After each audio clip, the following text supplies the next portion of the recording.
Saat aliansi lama memudar, tatanan global baru sedang muncul. Kanada beralih ke Tiongkok, Michigan kehilangan kepercayaan pada Trump, dan Eropa bergerak melampaui pengaruh ALM. Sementara itu, Meksiko dan Tiongkok melakukan serangan balik. Keseimbangan kekuasaan sedang bergeser, siapa yang akan memimpin? Kanada menjalin aliansi dengan Tiongkok. USA terpinggirkan dalam arena energi global yang berkembang.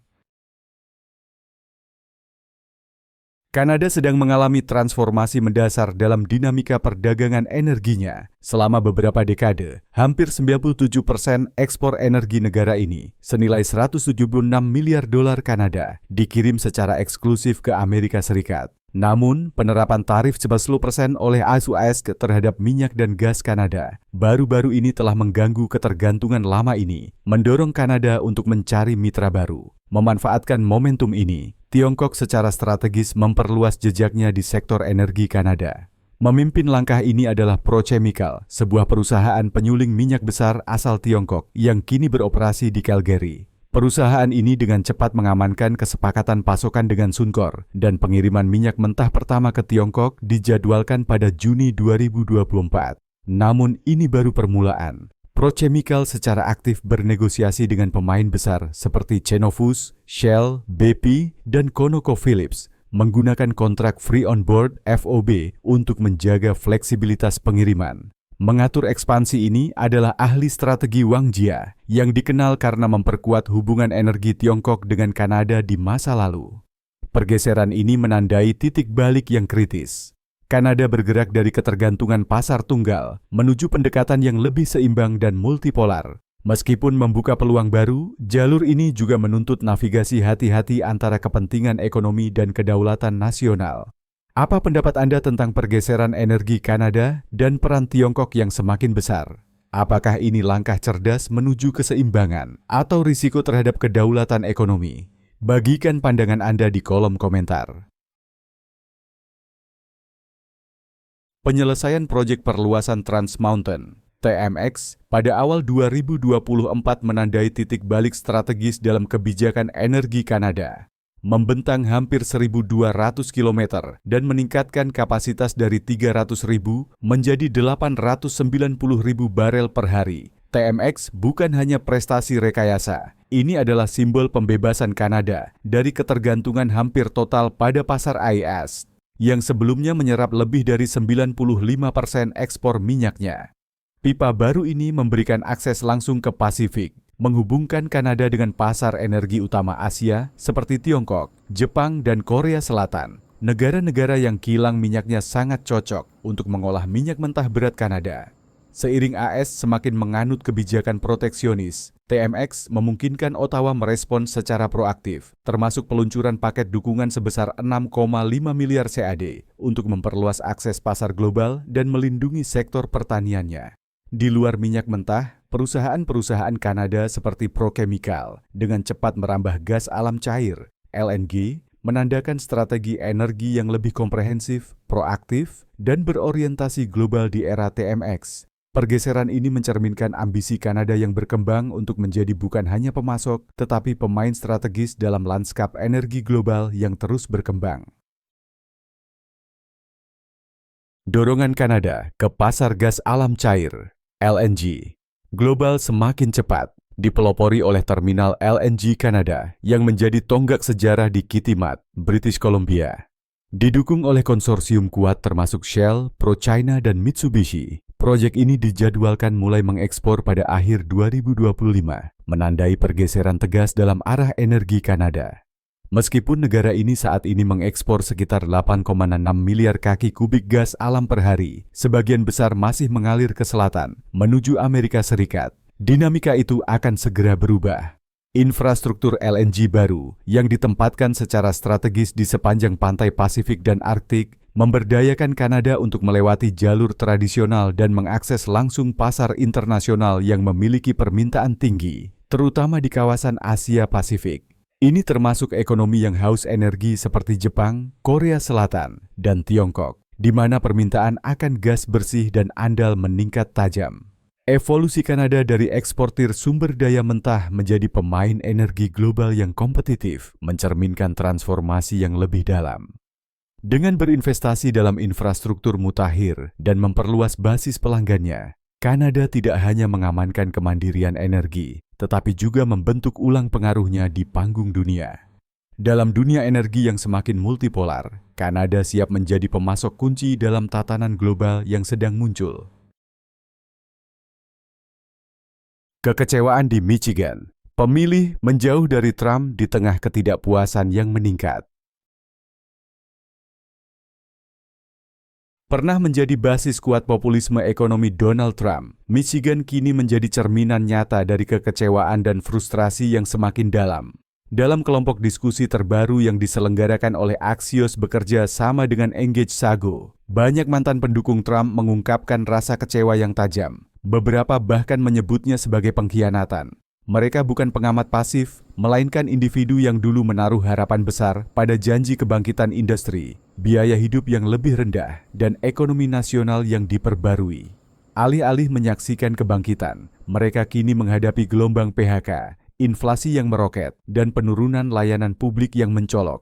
Kekecewaan mereka semakin mendalam dengan peran Elon Musk yang semakin kontroversial dalam pemerintahan Trump. Dulu dianggap sebagai simbol inovasi, Musk kini dipandang oleh banyak orang sebagai kekuatan yang mempercepat keruntuhan institusi dengan dukungan Trump. Bagi banyak orang di Michigan, perubahan besar yang dulu mereka harapkan kini terasa seperti ditinggalkan. Pembaharuan yang mereka yakini telah bergeser menjadi kenyataan yang ditandai oleh kesulitan ekonomi dan perasaan bahwa sistem yang mereka percayai sedang runtuh di depan mata mereka. Salah satu sumber frustrasi paling mendalam di kalangan pemilih Michigan saat ini berasal dari runtuhnya janji-janji ekonomi yang dulu mereka percayai. Kehidupan yang terjangkau, yang pernah menjadi pilar utama daya tarik Trump di Rust Belt, telah berubah menjadi ilusi yang menyakitkan. Alih-alih menemukan keringanan dari kenaikan biaya, keluarga di seluruh Michigan justru dihimpit oleh lonjakan harga yang tak henti-hentinya. Hal ini sebagian didorong oleh strategi tarif agresif pemerintahan dan konfrontasi dagang yang semakin intens, yang justru menjadi bumerang, menaikkan harga barang sehari-hari, mencekik bisnis lokal, dan merusak rantai pasokan yang dulu bergantung pada perdagangan lintas batas yang stabil. Ketidakamanan pekerjaan kini meluas keluar pekerja berpendapatan rendah dan mengancam inti kelas menengah. Sektor manufaktur Michigan yang dulu dibanggakan kini menyusut dengan cepat, sementara layanan publik penting seperti kesehatan dan pendidikan menghadapi kekurangan pendanaan yang parah. Yang lebih mengkhawatirkan lagi adalah krisis yang dihadapi para veteran, yang ketergantungannya pada layanan dukungan negara tidak terpenuhi, karena fasilitas yang kekurangan sumber daya, bahkan untuk kebutuhan dasar, meninggalkan banyak orang yang pernah mengabdi pada negara merasa dilupakan. Kekecewaan politik kini tidak lagi tersembunyi. Para legislator yang loyal pada Trump sebagian besar menghilang dari pandangan publik, melewatkan pertemuan warga dan menghindari pertanggungjawaban langsung. Sebagai respon, warga membentuk forum komunitas mereka sendiri, mencari jawaban di tengah kekosongan yang ditinggalkan oleh wakil rakyat mereka. Rasa ditinggalkan secara politik semakin tumbuh, dan bersamanya, ketidakpercayaan yang lebih dalam terhadap pemerintahan yang dulu berjanji akan mengutamakan mereka. Untuk menambah kekacauan, sikap perdagangan Trump yang semakin agresif terhadap Kanada telah memicu kemarahan publik tidak hanya di Michigan, tetapi juga di seberang perbatasan di Ontario. Kemitraan yang dulu dapat diandalkan antara Detroit dan Windsor, dua kota yang secara historis terikat oleh perdagangan dan komunitas, kini mulai retak di bawah tekanan kebijakan proteksionis. Protes meletus di kedua sisi perbatasan, menyatukan warga dalam penolakan bersama terhadap apa yang mereka anggap sebagai serangan sembrono dan bermotif politik terhadap stabilitas regional. Keretakan bilateral ini menjadi simbol kuat dari apa yang kini diyakini banyak orang di Michigan sebagai kegagalan luas dari nasionalisme ekonomi Trump. Alih-alih mengembalikan martabat dan kemakmuran bagi pekerja Amerika, kebijakan ini justru mengisolasi komunitas, menjauhkan sekutu, dan memicu konflik ekonomi di tempat yang dulu penuh kerjasama. Bagi banyak mantan pendukung Trump, ini bukan sekadar kegagalan kebijakan. Ini terasa seperti pengkhianatan terhadap semua yang pernah dijanjikan kepada mereka. Apa pendapat Anda tentang ketegangan yang berkembang antara Michigan dan Ontario? Apakah kebijakan proteksionis sebanding dengan biaya kerusakan terhadap persatuan lintas perbatasan?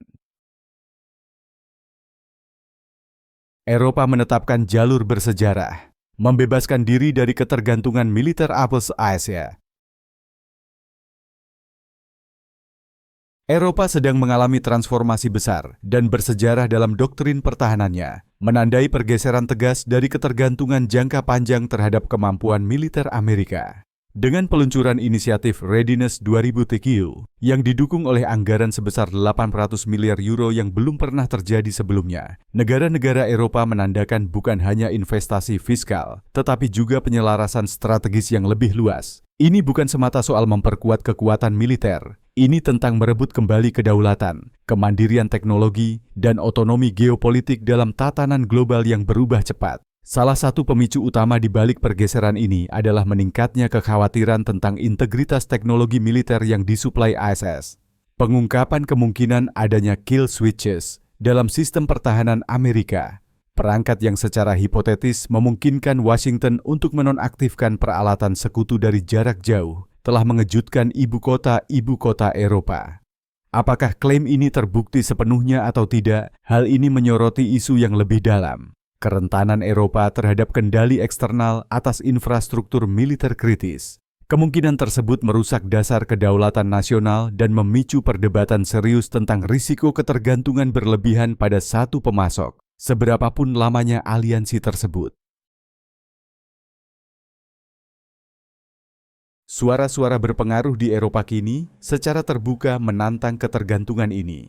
Ketua Komite Pertahanan Denmark, misalnya, memperingatkan bahwa dominasi AS dalam pasar ekspor pertahanan dapat dengan mudah dijadikan senjata untuk pengaruh geopolitik. Sentimen ini juga menyebar ke luar Eropa. Kanada, sekutu dekat NATO, sedang meninjau ulang strategi pengadaan militernya, sementara negara-negara seperti Prancis dan Portugal secara aktif mencari cara untuk mengurangi ketergantungan pada sistem buatan AS, seperti jet tempur F-35 yang banyak digunakan. Langkah-langkah ini mencerminkan konsensus yang tumbuh bahwa keamanan sejati tidak dapat dialihdayakan, terutama tidak di era ketidakstabilan global dan aliansi politik yang bergeser.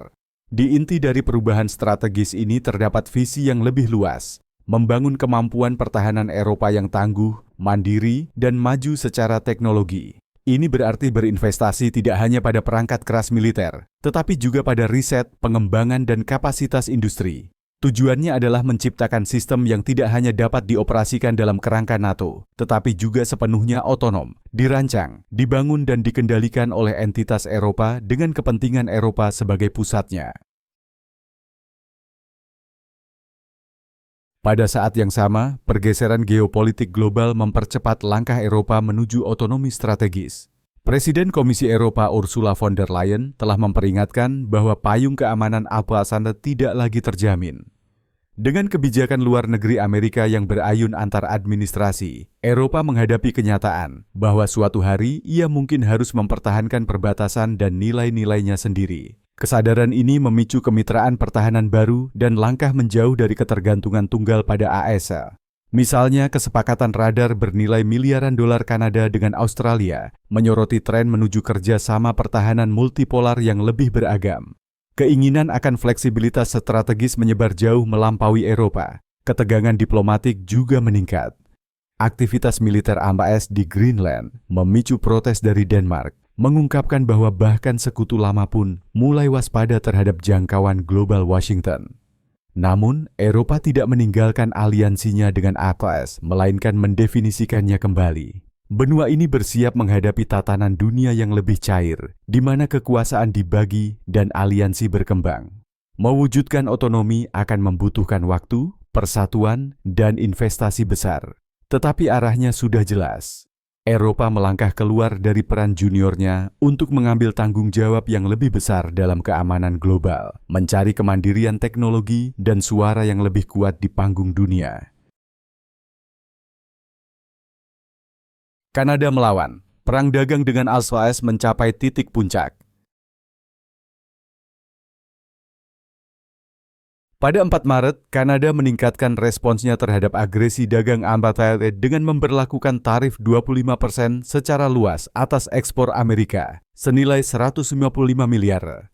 Langkah ini, yang secara langsung menargetkan sektor-sektor utama seperti baja, energi, dan otomotif, merupakan sinyal jelas bahwa Ottawa tidak akan tinggal diam menghadapi kebijakan proteksionis Washington yang kian agresif. Sektor otomotif terkena dampak paling parah.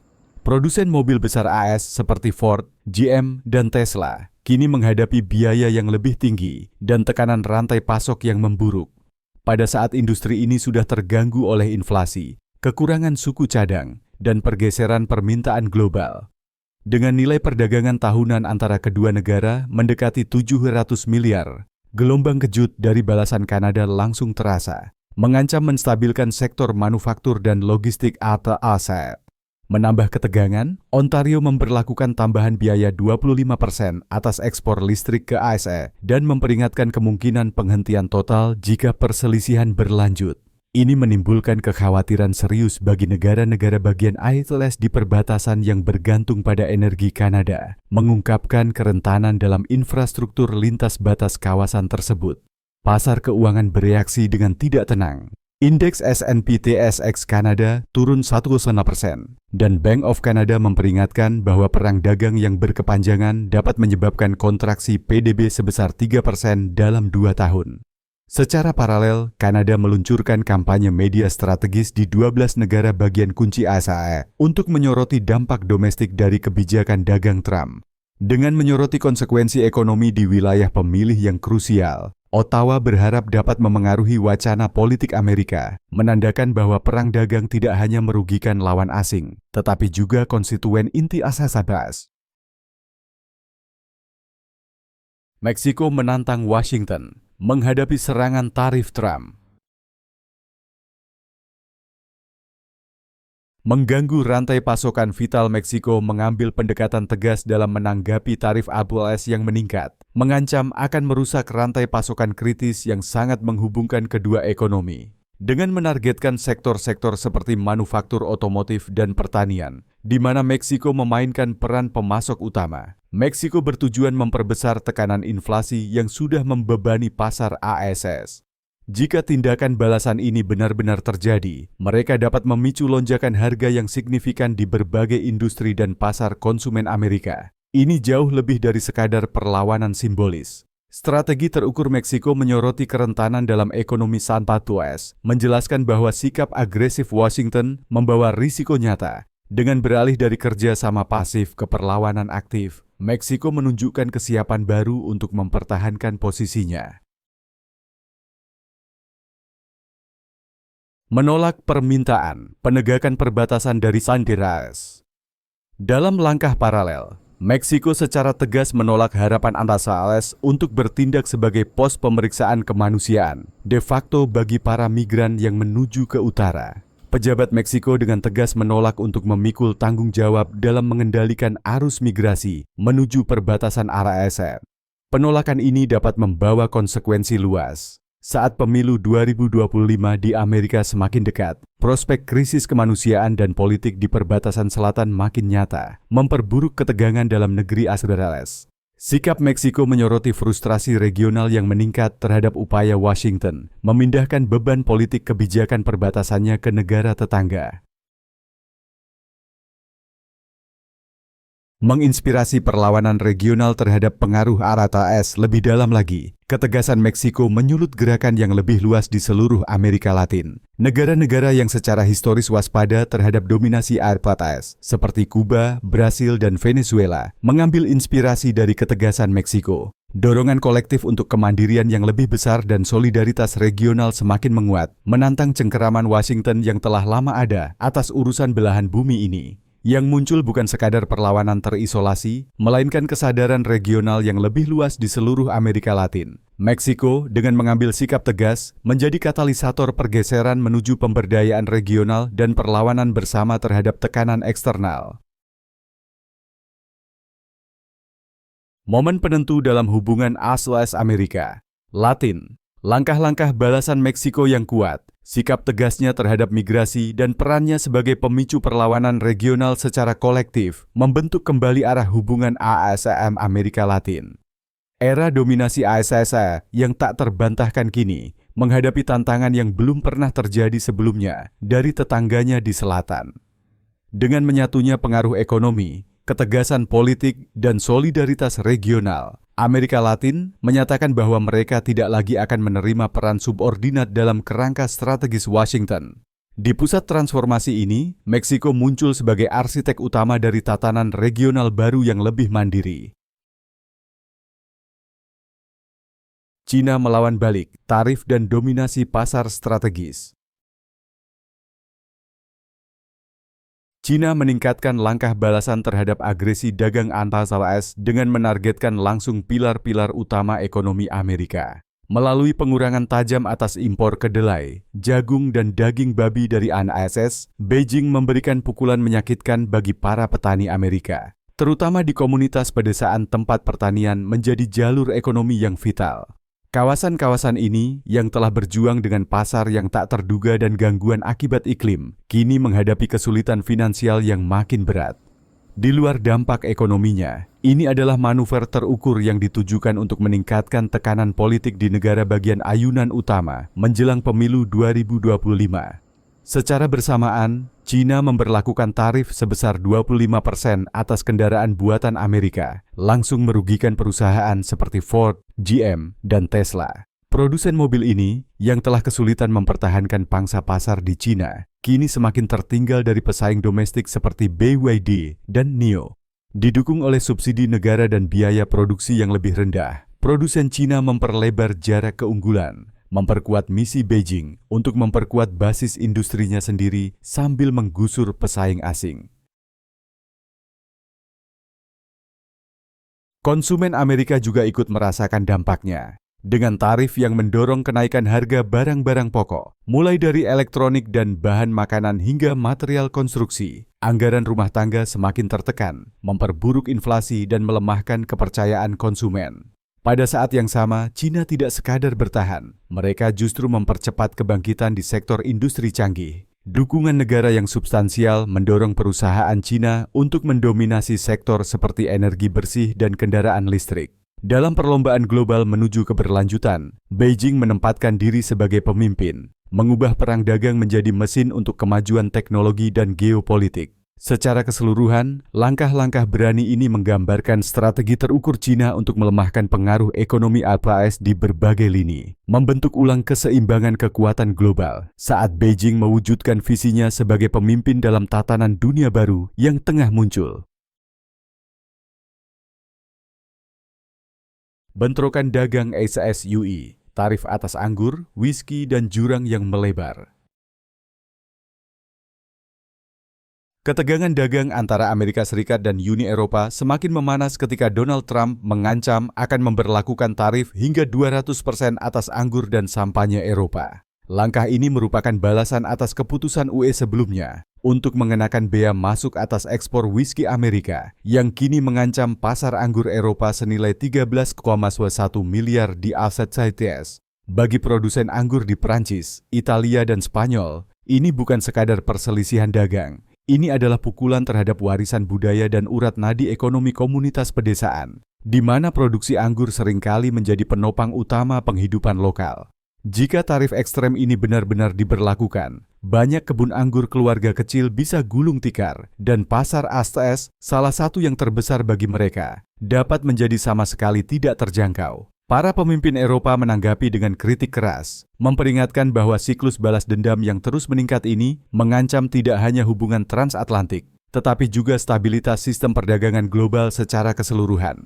Ironisnya, produsen anggur Amerika mungkin justru akan mendapat keuntungan jika harga anggur Eropa melambung terlalu tinggi bagi konsumen ASEAN. Produsen domestik bisa merebut pangsa pasar yang lebih besar, namun keuntungan jangka pendek ini datang dengan harga mahal, hilangnya kepercayaan jangka panjang, berkurangnya keragaman pilihan konsumen, dan pelemahan kerjasama perdagangan multilateral. Pada akhirnya, konflik ini bukan hanya soal anggur, Ini mencerminkan perpecahan ideologis yang lebih dalam, kembalinya kebijakan dagang nasionalis dengan mengorbankan kerjasama internasional, dan bahaya yang makin besar dari ekonomi global yang terfragmentasi di mana perdagangan menjadi alat kekuasaan, bukan kemitraan.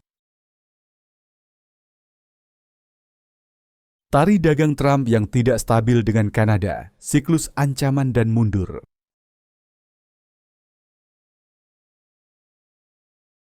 Pendekatan Trump yang tidak stabil terhadap hubungan dagang AS-Kanada ditandai dengan keputusan tarif yang tidak menentu dan pembalikan kebijakan yang mendadak telah sangat mengguncang kerjasama ekonomi lintas batas. Alih-alih menciptakan lingkungan yang dapat diprediksi bagi perdagangan dan investasi, tindakan ini justru menciptakan iklim ketidakstabilan yang mempersulit perencanaan bisnis dan merusak kepercayaan investor. Pejabat Kanada yang dikenal akan pendekatan diplomatiknya yang hati-hati, kini bergeser ke posisi yang lebih tegas dan membalas. Menanggapi perilaku AS yang tidak dapat diprediksi, Ottawa memperkenalkan tarif yang ditargetkan, membatasi impor tertentu, dan mendorong boikot publik terhadap produk serta perjalanan ke Amerika. Dampaknya cepat terasa.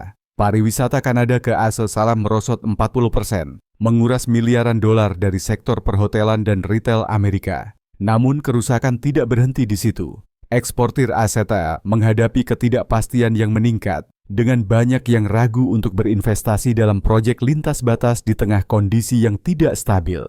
Konsumen juga ikut merasakan dampak dari harga yang lebih tinggi akibat tarif balasan yang makin memperburuk tekanan inflasi di dalam negeri. Yang lebih mengkhawatirkan adalah dampak luasnya terhadap kredibilitas global Amerika. Perilaku dagang Trump yang tidak konsisten dan retorika yang provokatif menimbulkan keraguan serius terhadap keandalan Washington sebagai mitra ekonomi jangka panjang.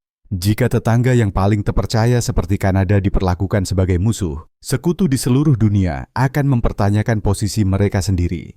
Pola ini bukan sekadar sengketa bilateral, ini mencerminkan erosi kepercayaan yang lebih dalam terhadap kepemimpinan ala Tuataka dalam perdagangan.